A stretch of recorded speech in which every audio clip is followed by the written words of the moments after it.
Hello, this is Jeffrey Smith from SEO Design Solutions. I want to touch briefly on a couple of topics today. The first one we're going to be looking at is if you're familiar with information retrieval, which most are not. This something that's called machine learning, where basically there's a framework that search engines utilize in order to parse pages in order to identify what that page is about.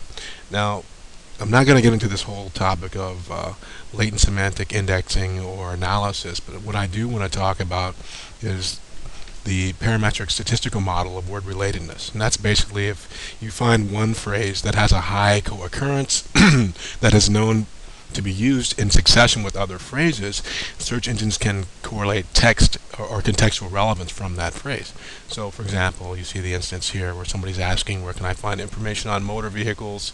Tell me more about the car transmissions. It's going to know that it's about automobiles, as well as other phrases such as, plumbing, caulk, paint, gutters is also known as house repairs. So word relatedness is something that search engines have to do in order to basically create a probabilistic approach towards identifying what the subject of that page is.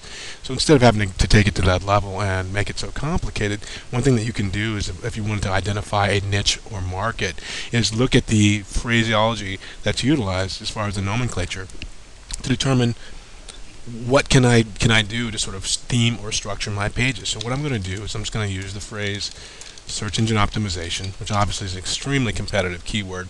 That's sort of at the helm of that phrase, and it is rather competitive in that regard. So we're looking at a lot of seasoned competitors in the niche, 31 million competing pages in phrase match, and it's obviously pretty steep. So one thing you might want to consider is looking at the related searches, because you're going to find that this is actually predicated on search volume, where you can actually look for things that have a substantial amount of volume without actually having to cut your teeth, basically competing for several months in order to acquire a phrase. So if I were to look at ranking for the word search engine optimization tutorial or tutorials, what I could do is I could find out basically what these competitors have as far as they're using. They have a lot of the in URL and in title relevant structure. But if I wanted to look at basically other related phrases that we had discussed slightly based on the relationship or the word relatedness model, we've also found that there's search engine optimization tutorials, SEO tutorials, search word optimization. These are also phrases that are related to that, and as a result of that, we know that they're part of the semantic cluster based on the phrases that are bolded that sort of correlate the relationship. So what I'm getting at here is, if you wanted to know how to sort of identify a niche, you can also look at the created clusters that Google has identified as being relevant for those phrases. One way to do that is by looking at related search, and so we also know that if we want to dig into tutorials, the best way obviously is to look at the related searches. This basically is showing us that the search engine optimization tutorials keyword density is pretty hot, anchor text ranking. So I could do another thing. I could basically look at this phrase, go back to phrase match, see how competitive it is. There's not even enough volume for that particular phrase to have suitable search volume in exact or phrase match. So, if I wanted to rank for that, that's just part of the conversation.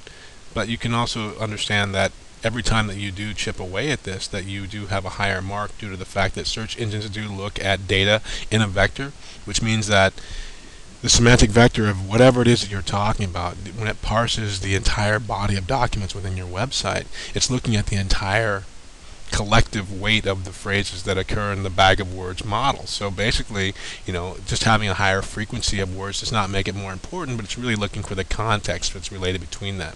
So even though search engine optimization is not, and this is basically part of the model that we're talking about, meta tags are part of that, SEO services are part of that, a checklist is part of that, but it's all based upon this route that's occurring right here. So just keep in mind that you don't always have to chip away at the most competitive phrases, that you can find great ideas and suggestions from keyword research, from just using the related search functionality, or just allowing, the Google search volume that's basically tracking this kind of metric already, to determine stemmed phrases and variations that you can go after with much less competition. So I hope that's helped. Very brief tip. Thank you very much. This is Jeffrey Smith from SEO Design Solutions. Take care.